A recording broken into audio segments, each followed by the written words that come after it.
Hello, everyone, and welcome to episode 8 of the CWA, the Canadian Wrestling Alliance Real World Draft Series here on the channel using TEW 2020. Before we get into the show and whatnot, before we even book the damn show, because we have to do a backstage incident here. And what is it here? Oh, we have Pete Dunne and Sheamus O'Shaughnessy as Pete Dunne's brought to before wrestler's court, accused of failing to pick up his share of the tab at the bar. The judge, that's weird that the judge is Sheamus, but I'm cool with it, has found him guilty and said something to buy drinks for everyone after the show. Alright, let's see if it went positive for him. It did, small positive impact. Alright, cool. Alright, so now I'm gonna book the show, get it all squared away for you guys, then we're gonna run it, so we will catch you guys. It'll be a flash, but I'm sure in like real time it's gonna be like 5-10 minutes. So we'll be back. Alright, the show's been booked. Let's run the damn thing. Don't mind this. This was what was supposed to happen at the last show with the pre-booking and whatnot, but because you can't take away the pre-booking while you're at that little screen there. So yeah, that's why that's here. So that we just can get on through there. As the pre-show, this is the actual pre-show now. So, again, the Birdie King, James Mitchell, that is not well as far as different sides. But Birdie King and Martin Stone, they did, 38s and 29s and PCO and Joel Redmond as PCO pinned Joel Redmond with a cannonball. As PCO and Father James Mitchell, a good pairing though, that's good too. So Dark Order get the win there. And another Dark Order team getting the win as the actual Dark Order of Evil Uno and Stu Grayson taking on the South Pacific Power Trip as they win a 9:48 with Evil Uno pinning TK Cooper with a pump handle pile driver. As far as, South Pacific Power Trip were the better team, thanks to Evil Uno. But other than that, though, it was a really good match. This could have probably been on the actual show, but I just liked having the double Dark Order tag matches, the pre-show. Just figured that was a fun little... I just now realized I didn't set the venue, so it was a generic venue in front of 4,000 people. That's fun. But, yeah, so now we're on to the main show.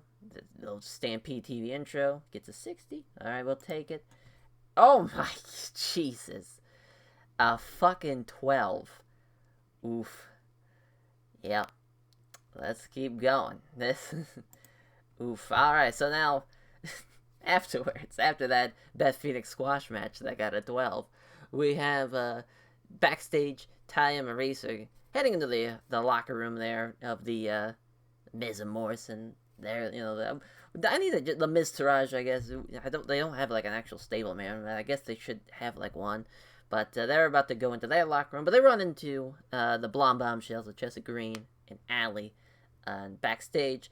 As they're just trying to talk, but Ty and Maurice are just like, they're not having any of it. You're not on our level. You guys are nobodies. We don't have time for this type of thing. So there's that. This goes like a minute, 2 minutes. It's not a long segment at all.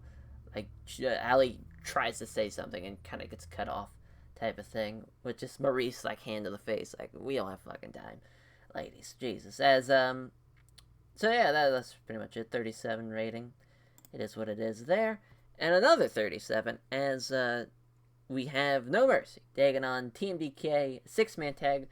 Basically, this was a pre-show match on the last TV, so here, do it again, but this time we do it in front of a live audience, as Kenta hits the, okay, so the Kendo combo into the Psycho knee, getting the win over Jonah Rock at 8:26.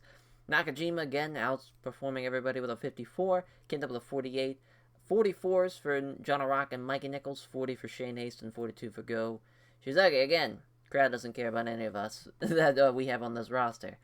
So that's a 37. As we cut to backstage, we're in Bret Hart's office. Sami Zayn is begging at this point, almost pleading. I wouldn't say begging, pleading more, like of wanting to have a match with Brock Lesnar, wanting them to, for what he did last week, attacking him after he beats TJ Wilson. As Kevin Steen walks in, the Canadian Heavyweight Champion walks in, and he's also kind of the same breath of wanting a piece of Brock Lesnar, wanting any part of the Dark Order, and he's worries about the Dark Order, what they're gonna do to the CWA. As Bret is just calmly like, listen, Brock, he's having his first match officially here tonight against Hiroshi Tanahashi. We'll see what happens there before we do anything drastic before Traditions Never Die. And so that got a 53. Everyone did pretty well in that. At least Sami Zayn really killed it, but Bret Hart, very poor trying to improvise dialogue.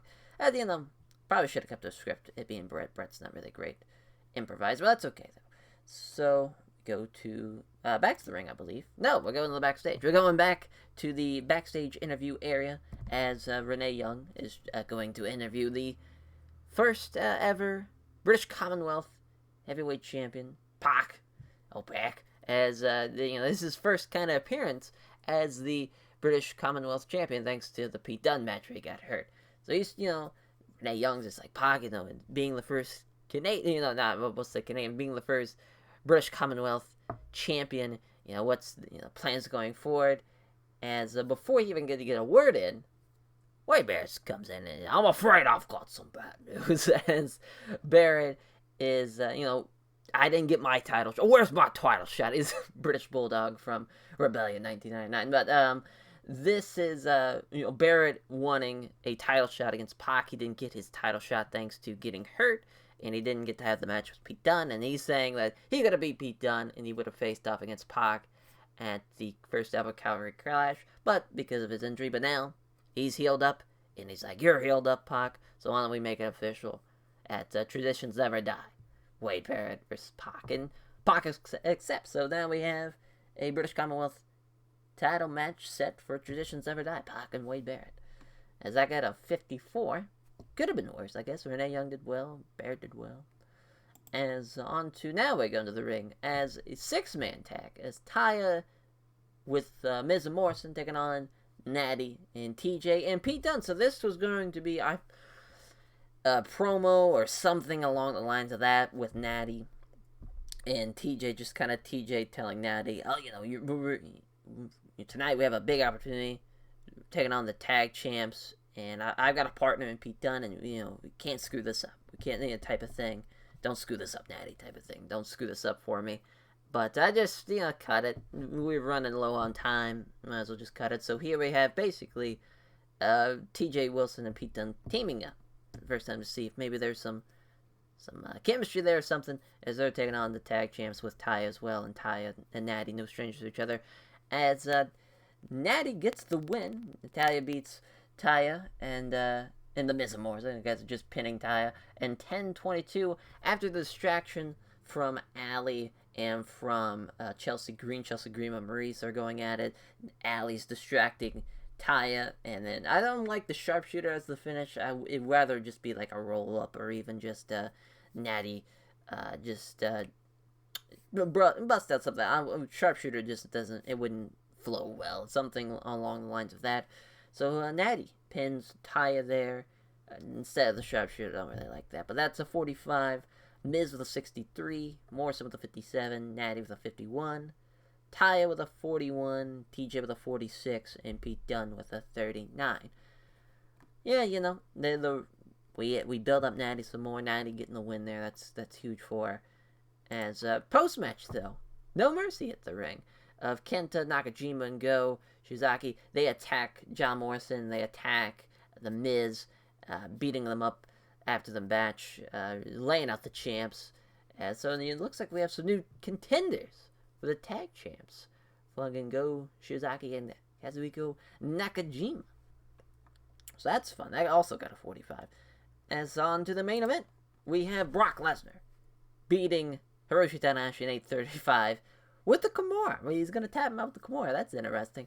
So again, Brock Lesnar and Father James Mitchell are on different sides of the heel-face divide. I could have swore Brock was a heel, but that's okay. I guess he's not. Well, I guess we'll have to check that out. I could have swore he was. Father James Mitchell was in the face, so that it wouldn't work. Either way, I gotta check that out. I still think that's dumb, that note. That's just a personal thing, but it is what it is. As Brock gets the win, 75 for Brock. Obviously, the best probably guy we got as far as pop and whatnot, so that makes sense. And then Tanahashi with a 46. Awesome, they have good chemistry. They lifted the match, and that's a 69. That's probably the best match we've had as far as ratings wise. It's funny, we had the worst fucking match ever in that women's match. So now we're gonna end the show off pretty well with a 69. That gets the win for Brock in 8 minutes. It looks like the Dark Order are just primed and ready for the CWA. All of Dark Order winning their matches for this TV taping. And yeah, got a 59. It could be worse, I guess. Everything that I wanted to work well worked well. Everything from here up at least got a green. But yeah, this could have been. Sure, we could have put this there, but we needed this match. We definitely did not need this match. I figured it'd be bad. I didn't think it'd be a 12 bad. This could have been swapped there. I just want to have Beth have a match. But, oof, not good at all. It increased pop in 13 regions, and it lost pop in 12. We'll take it. As, before we go, we do want to look at what's going on throughout the world of, here in the Real World Draft Series. What's going on throughout the wrestling world. As, Stampede, we did on .91. Feel like that's not terrible. Maybe we've done worse. We'll see. Thanks, events, TVs. I don't think it's gonna show 10 ratings. Maybe it's just gonna. Yeah, it's. I think I'm gonna have to actually click to see it. Maybe not. I always forget what the fuck. No, I don't. Not availability. I could have swore. Maybe it's not. Oh well. Guess not a huge deal. Look at the. Let's see, .91. Just look here. .88. So yeah, did a lot better than the last TV, and also did a better show rating too. Almost the best since our debut TVs were. We still haven't topped that, but at least we're getting a little closer. As Tanahashi with the internet, best overall worker in wrestling today. Yeah, too bad we have a shit product and fucking no one's over it. That's just a big goddamn mess. What we got here, but the let's see, who I want to look at first? Yeah, we'll go to other companies here. So they still haven't done a show. We can look at Tier 1.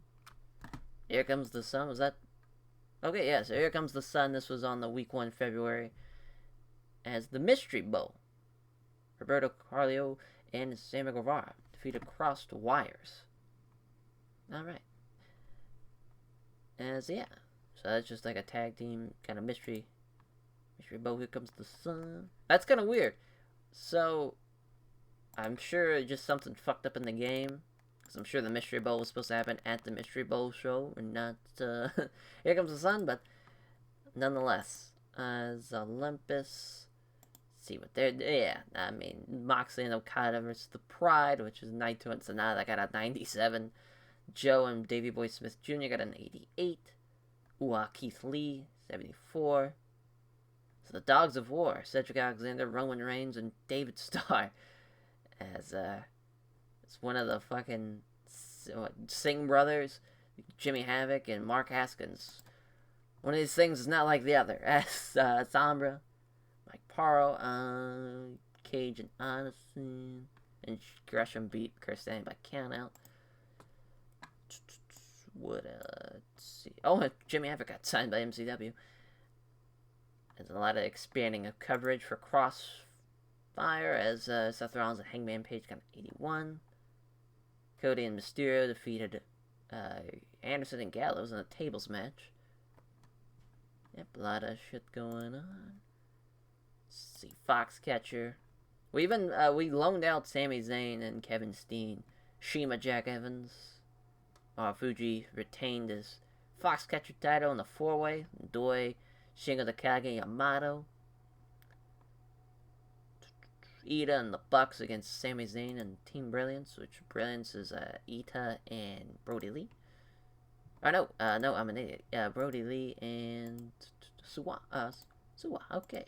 And Yoshino and Ryo Saito. And a cage match. I got a 57. See what I'm trying to see what Kevin did. Let's see, Kevin and the Bucks. So that's fun. At least he teamed up with the Bucks. And then Sami Zayn's in the opener in the pre-show rather, not the opener. So that's when Marufuji pinned Noriki Doi for the Foxcatcher title. That makes sense there. As the Welsh company doing their thing.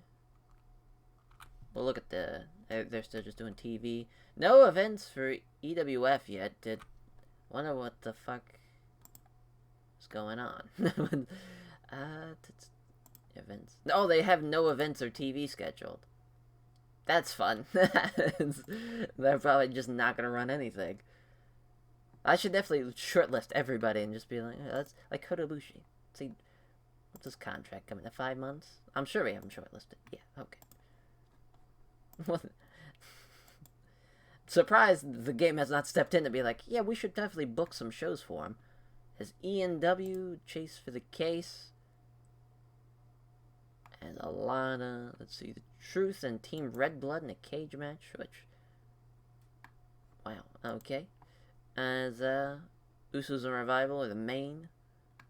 Got 67, Creed and Gargano. Austin Creed retain the ENW United States title. So I'm assuming as far as, let's go back to this main page here. Company Wars.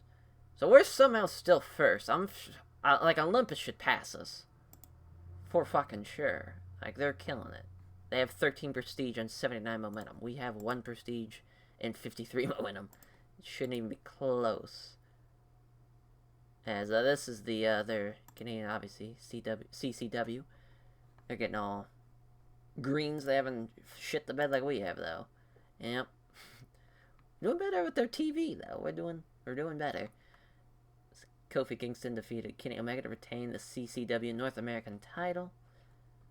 Buddy Murphy and Bobby Roode defeat a War Machine, retain their belts. And Jericho and Tyson Ducks against Phoenix and Zack Ryder in a cage. Fun times, fun times. Alright, so I think we kind of went through everybody. So that will do it. Another fucking TV in the books. As they're on to the Go Home show, which will be next week's episode, and then the Traditions Never Die show will be the following week. So how fun. We've got a good bit of stuff. We still don't know what's going to happen with Kevin Steen. Is it going to be Steen and Brock? Is it going to be a fucking triple threat? Guess we're going to figure it out at the Go Home show. Take care, everyone.